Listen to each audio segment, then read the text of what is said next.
I got divorced from my wife after 18 years of marriage. The reason was her affair.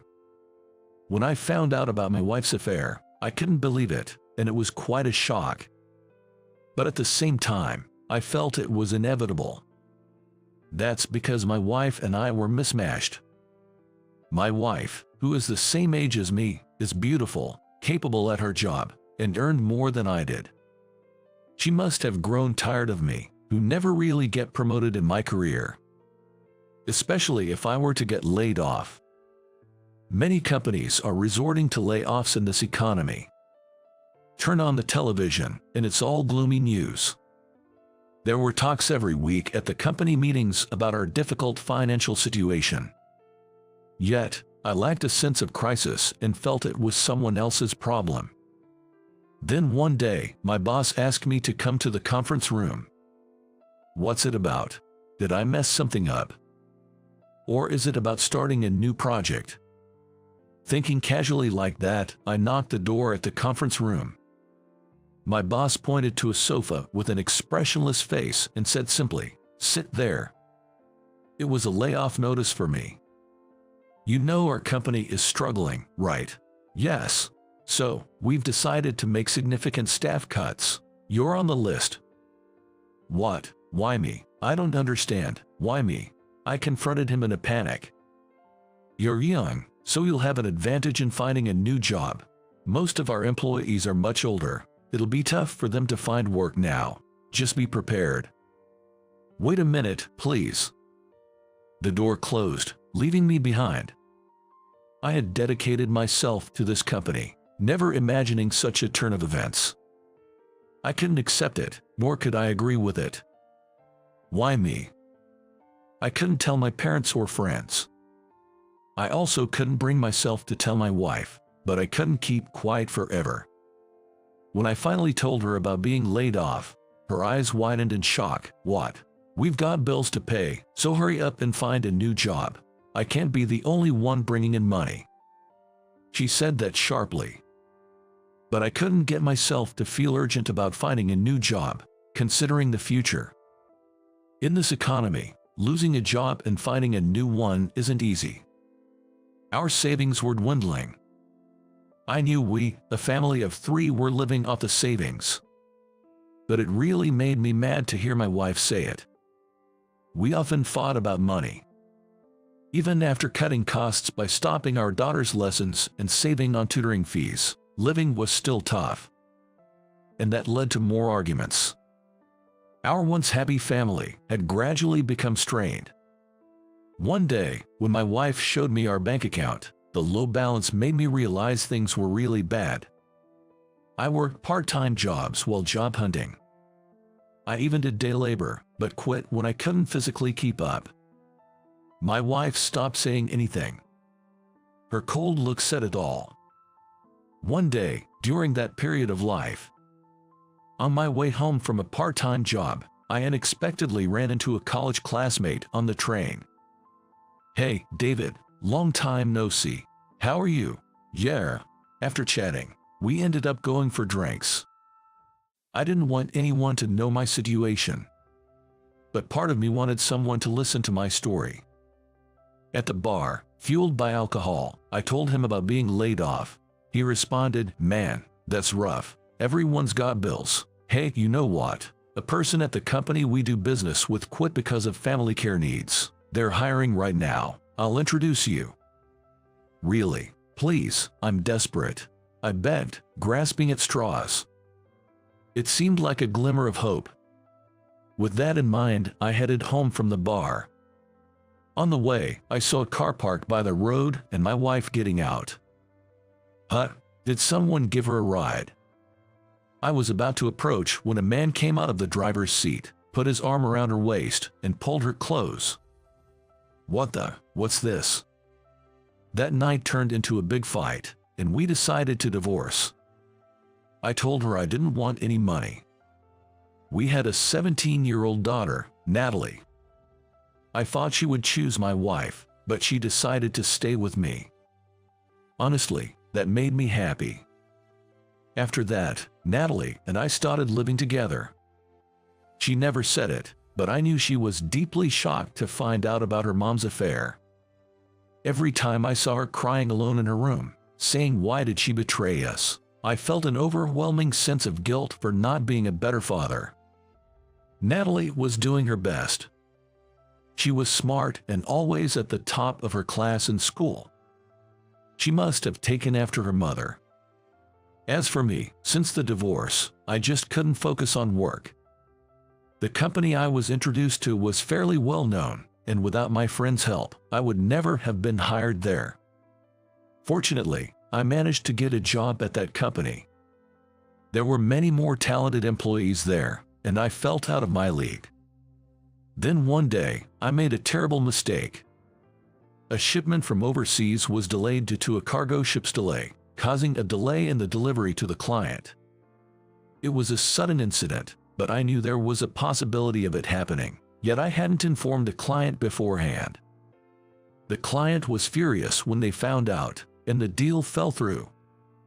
My boss, Kevin, didn't scold me outright, but he put his hand on my shoulder and said, "I'll have to report this to the boss." That's when I thought I might be fired, and I couldn't focus at work after that.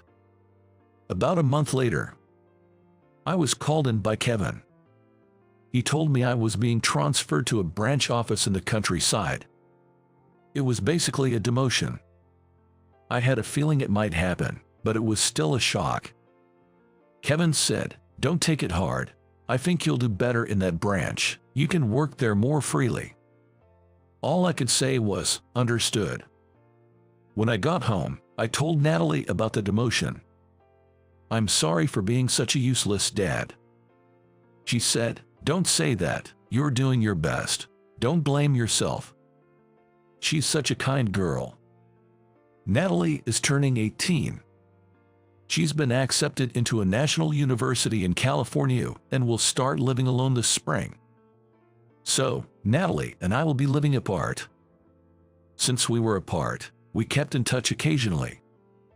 "Natalie, are you doing well? How's living on your own?" "Yeah, I've gotten quite used to it. I've made a lot of friends at uni, too." "That's good to hear." Hearing her cheerful voice made me feel better too. "How about you, Dad? How's it over there?" "There's a lot of nature here. It's nice." The branch, where I was transferred, turned out to be much better than I expected. Being in the countryside, the air is clean and, more importantly, the people are wonderful. Not just the employees, but everyone in the town is friendly and kind. They greet with a smile. It feels like everyone in the town is family. Since I came here, I've been learning to work at my own pace and gradually getting accustomed to the job. By the end of the first year, I got much better at my work, and the staff started saying, "We're really glad to have you, David." It was fulfilling to feel appreciated and useful. I tried to contact Natalie at least once a month. Or rather, she would regularly call me.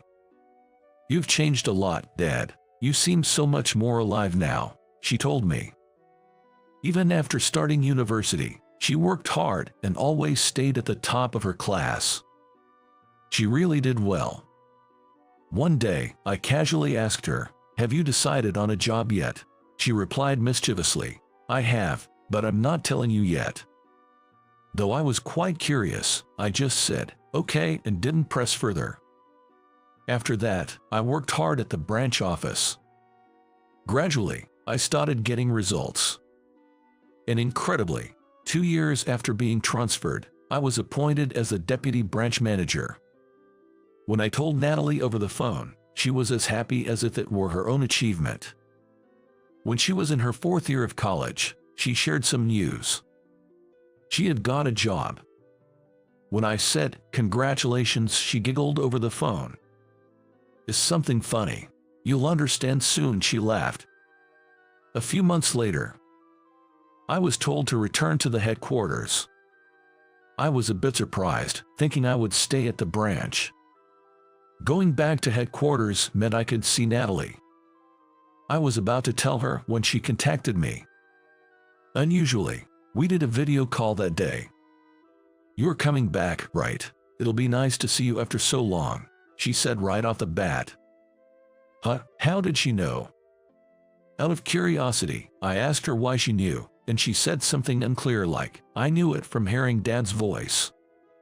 We chatted about trivial things, and finally, she said, I'll be waiting for you here. I replied with a smile, yeah, wait for me. A month after that call, I returned to the headquarters. It was sad to leave the branch office colleagues and the friendly neighbors who had been so kind to me. Everyone said warmly, come visit us anytime. Divorce, layoffs, job changes, and demotion. A lot had happened in a short period, but my time here had refreshed me. I truly felt that being demoted turned a good thing. Then, I boarded the express train and headed to the headquarters. That was a long journey. As I arrived in front of the company and took a moment to rest, my cell phone rang. It was from the company. Were they worried because I was late? Hello, hello. As soon as I answered the phone, I heard a young woman's voice on the other end. Hello, welcome back. There's something to hand over to you. Could you please stop by the reception? She said. Was it someone from HR? The voice sounded familiar, but I couldn't recognize who it was.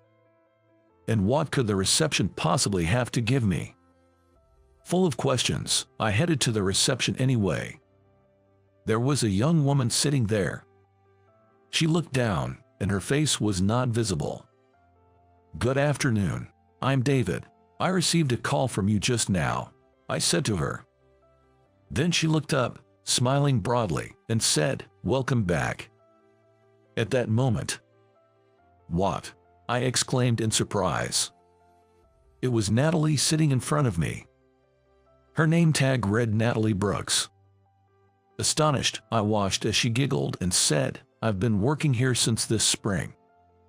Come to think of it, I hadn't asked her which company she had decided to work for. I never imagined it would be my company. And then she handed me a bouquet of flowers. There was a card with a message, welcome back, looking forward to working with you.